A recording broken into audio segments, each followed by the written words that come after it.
પાડી દીધા તો બી અમે એને શાંત થઈને બેસી રહ્યા. ઝૂંપડા બી પાડી નાખ્યા. એમને કોઈ દયા નામની ચીજ નથી.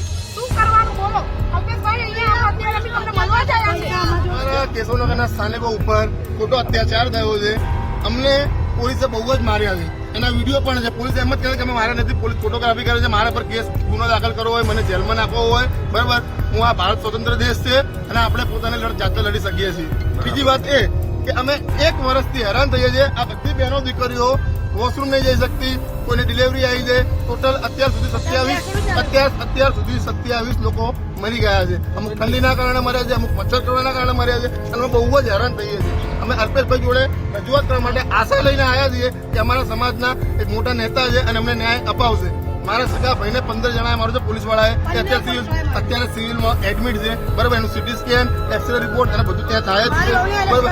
મારા ભાભીને પોલીસે માર્યા છે એ અત્યારે અમને ગુનો દાખલ કરવાનું કહે છે. આ ભારત દેશ છે, આમાં આટલો અત્યાચાર ના થવો જોઈએ. આ લોકશાહી દેશ છે, આ લોકો લડી શકે લોકોના હક માટે. આ કાયદેસર અત્યાચાર કરવામાં આવી રહ્યો છે.